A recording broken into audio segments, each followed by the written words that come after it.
What's going on, all you ninjas and assassins out there? Phat Samurai Guy is here with Lady Fair Blood, and welcome to another episode of The Movie Dojo, where we talk about martial arts cinema and action films. Today in the dojo, we are going to talk about the film Nobody. Here's a quick plot synopsis. A bystander who intervenes to help a woman being harassed by a group of men becomes the target of a vengeful drug lord.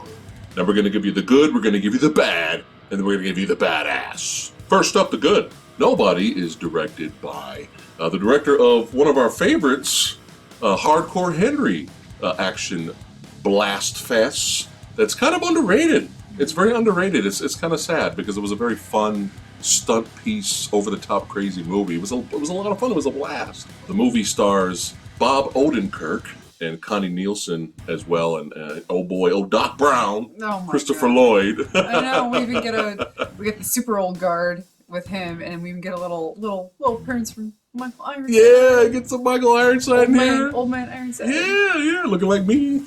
But yeah, it was all fun seeing them. They're all great actors. And I know Bob from Breaking Bad, and I have not seen Better Call Saul, but I heard it's a very good, very popular show, spin-off of Breaking Bad.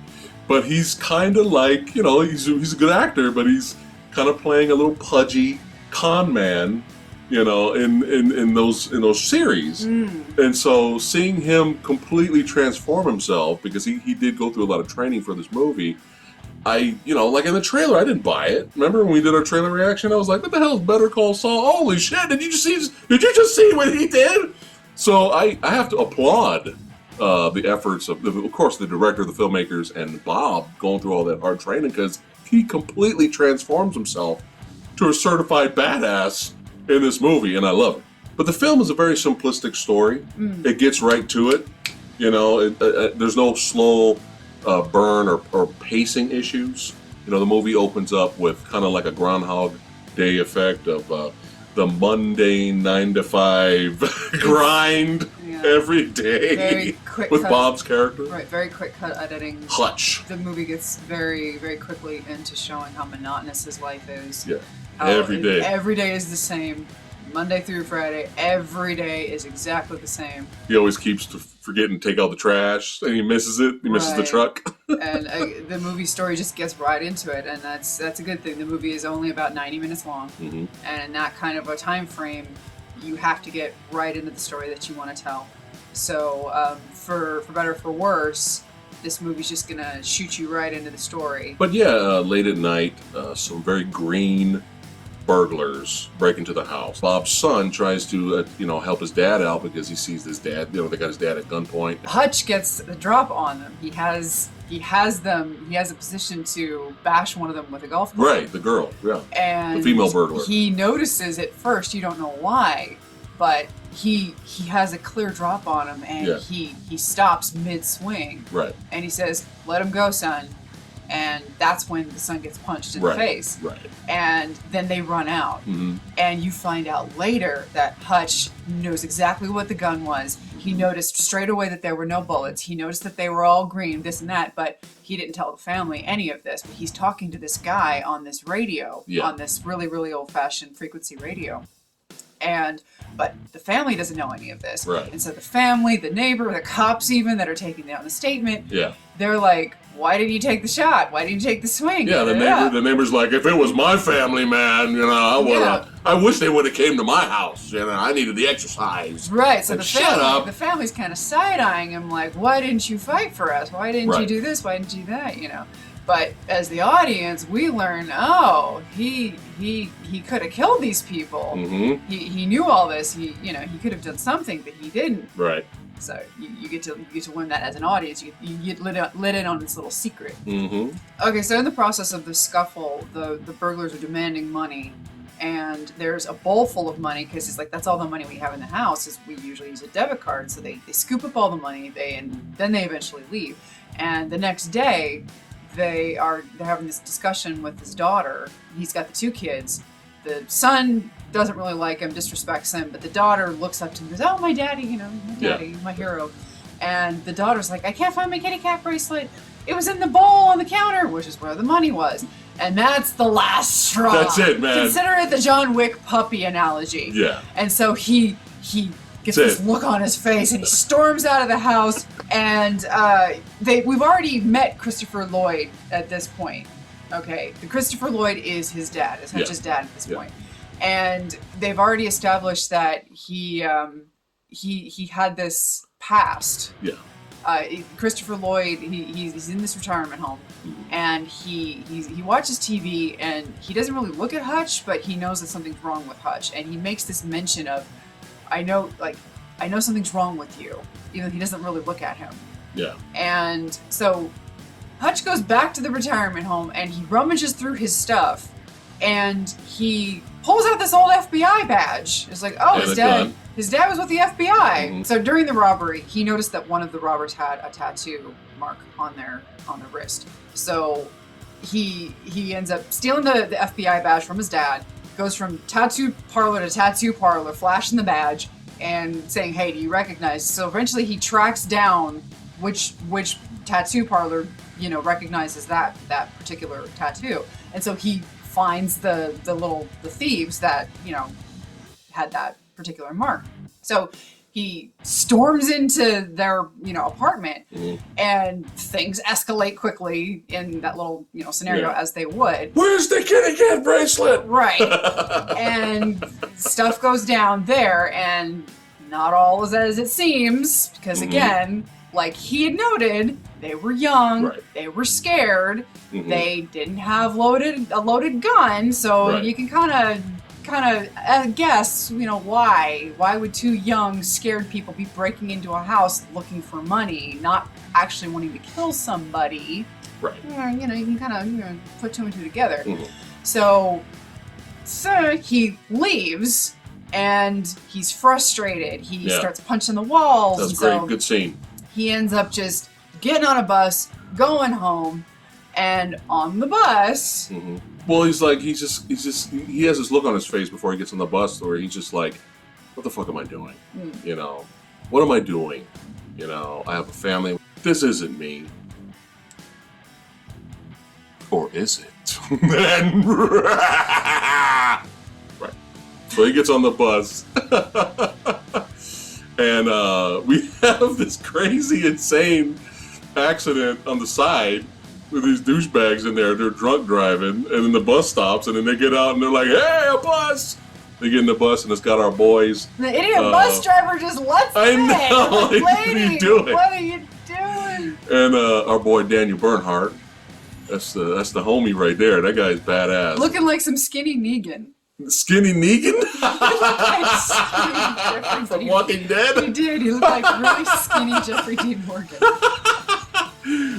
You gotta see that. But yeah, Daniel Bernhardt's great. He's always badass.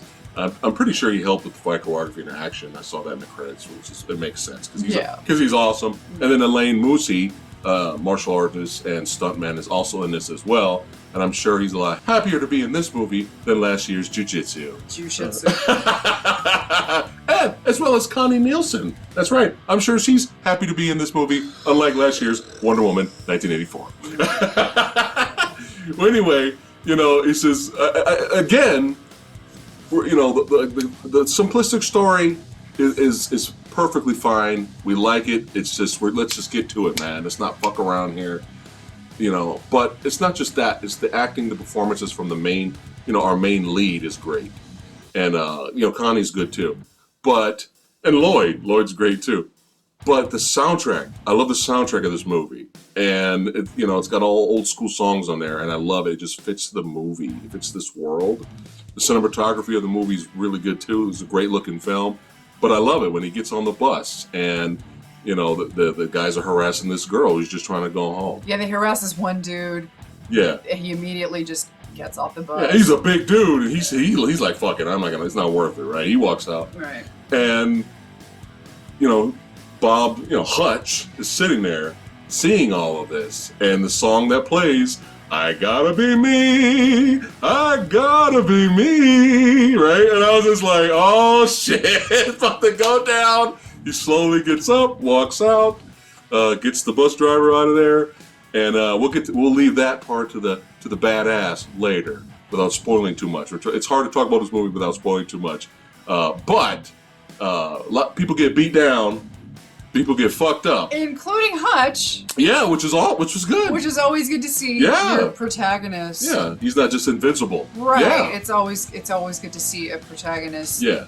Get his ass kicked because it shows that there are stakes. Yeah. It shows that he's not. Yeah. He gets stabbed. Yeah. He gets thrown through a window. Yeah. It's like, all right. Yeah. But we'll save a little bit of that for the badass. But that now leads to. So one of the guys that gets really, really, really, really fucked up on the bus is the brother of the main antagonist. Right. Who is a Russian main bad dude. Yeah. Who shows up later singing karaoke a lot. A lot. And then, the other members of the syndicate he's a part of, they're all like, "Look, man, we just want to let you know, you're supposed to be protecting our assets and all our money. You down there doing some karaoke, shaking your ass. It's not leaving us to be, not leaving a lot of confidence in you." And then he just randomly just kills this dude in front of them. That was eyeballing him a minute ago. Right. But now let's go ahead and get to the bad. I honestly can't really think of anything horrible for me. I can't really right now, as of right now, at the top of my head, I can't really think of anything bad. Maybe the villain was a little stock.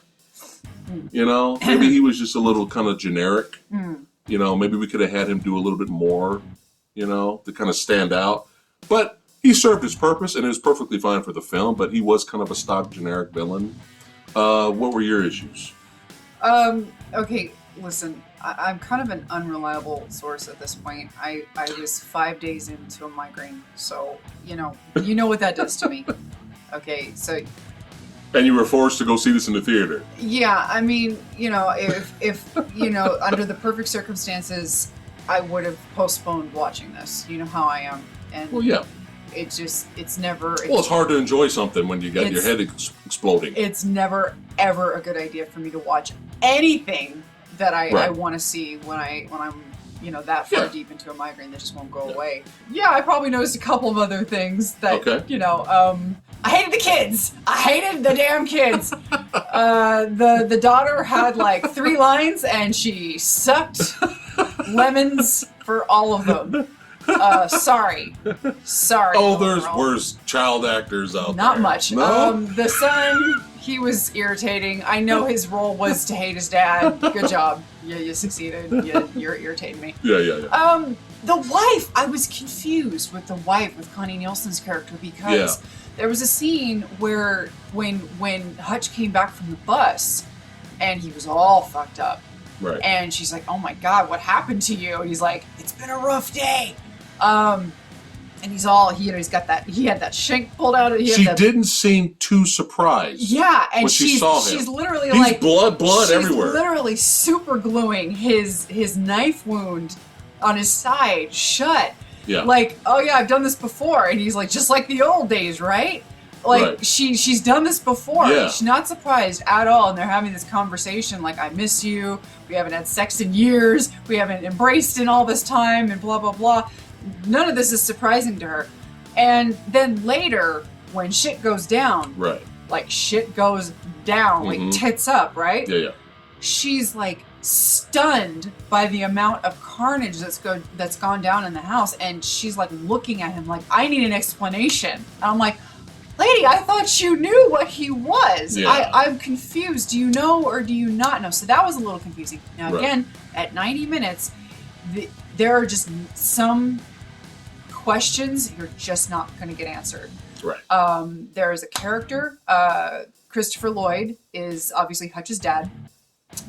There is, I'm assuming, an adopted brother with the RZA character. Mm-hmm. Obviously, RZA is black. Right. He is Hutch's brother. Mm-hmm. Okay. Because there's a photo of Christopher Lloyd embracing both Hutch and RZA as children. Right. Obviously, they're siblings. he is in hiding. RZA is in hiding. Oh yeah, that's right. You never know why. Yeah. You get this impression that they're both agents of some kind. Right. But you never know what happened. You never know what. Yeah. You never know what happened with him. But he's you never get an explanation for that, which is it's not a bad thing. I just assumed because they're agents or whatnot and black ops, they gotta be in hiding. I just assumed that. It's not necessarily a bad thing. No. But some people might be like, whoa, what happened? Right. But there are just some things that again at 90 minutes you're just not gonna get any answers to. Right. And again, the villain, I've seen better. So. Right. We've seen worse though too. It's true. And now for the badass. All right, Christopher Lloyd. I'm not going to spoil it. I'm not going to ruin it. All I'm going to say is that he's hilarious and badass, and that's all I'm going to say. I haven't seen this man. I haven't seen this man in anything in years. Yeah. And I have missed him. Yeah. And to see him in this made me so happy. And it looked like he was enjoying himself, which is great. But yeah, we're not going to spoil it. But he was great, and RZA was good. But yeah, like overall, man, just it scratched the fucking itch, okay? It scratches the itch, all right? The house invasion scene, guns a-blazing, knife stabbing, car chasing, buildings exploding. Yeah. The what we wanted, what I wanted mostly too, and you too, out of the trailer, we got. Yeah. What we wanted out of the trailer when we did our trailer reaction video, and we were like hoping, please let this movie be what we want. And god damn it, I was pleased. Badass, the fight on the bus was fucking brutal. Yeah. And it kept going, and he was getting fucked up, and they were getting fucked up. I love how he got thrown out of the window. She slowly got up, shrugged himself off, cracked his neck a little bit, and just slowly walked right back into the bus and kept fighting. This is why we go to action movies. This movie right here is the perfect example of why the action genre is the fucking best. Okay, it's just it's just it gives you that yeah. So like it just gets to the adrenaline rush. You know what I'm saying? This is why we love this genre. You know what I mean? And even though I know some of you are probably wondering because we haven't mentioned it yet. If you haven't seen our Fuck Movie Theaters video, make sure you watch it because it's hilarious, and then come back here. But yeah, luckily for us, we actually didn't have to beat the shit out of no assholes that were, bought tickets to sit right in front of us on purpose. They were fine. They were sitting there. Everything was good. So luckily, everything went well, and we did enjoy this movie in the theater. So I know you guys are probably wondering, hey, what happened? But yeah, everything was good to go. But yeah, badass. Yeah. Scratches the fucking itch, man. There was this little triple headshot, yo. Oh, that was triple headshot. I know we're trying to stay away from spoilers. I gotta mention that. I'm sorry. There was this little subplot where so Hutch works for his father-in-law's. His father-in-law owns like this factory. And the brother-in-law works there too, and the brother-in-law's kind of like this douchebag. Yeah. And Hutch wants to buy the factory. He's like a wannabe tough guy. Hutch wants to buy the factory from the father-in-law, who's Michael Ironside's character. And Michael Ironside's like, you're kind of lowballing me here. If you want to make me an offer, if I want to sell this place, I want it to be a big, spectacular, offer, whatever. And so when the shit finally starts to go down, Hutch gets all these gold bars out of hiding. And he here's your gold, here's your offer, and Ironside's like, okay, that's great. So he finally buys the place, and what he does with the factory, it builds into the finale, like what he ends up doing. Yeah. That's part of the finale. Yes. I'm just like, I love this. Yeah, this is fucking great. The finale was by far my favorite part of this whole film. Yeah. Your reward. That's how you do action movies and martial arts films right. You slowly build that shit. You don't blow your wad right in the beginning of the movie. But yeah, just everything I wanted and hoped that this movie would be was. I was not disappointed. I loved it. All right, it's time to rate this son of a bitch. Go! Number 3 is average on our channel. I'm going 4. All right, woohoo! 4 out of 5 for Lady Phat Blood. I'm gonna give nobody 4.5 ninja stars. Alright, that's it for today's video. Let us know in the comments below what you guys thought of the movie Nobody. And we'd like to thank all you badasses for watching. Don't forget to like, share, subscribe, hit that notification bell, join the Movie Dojo Army. The join button is at the top. Check it out. A lot of good stuff, exclusive perks, merchandise store, a lot of good stuff. Because we love movies, and you guys do too. We'll see you guys next time.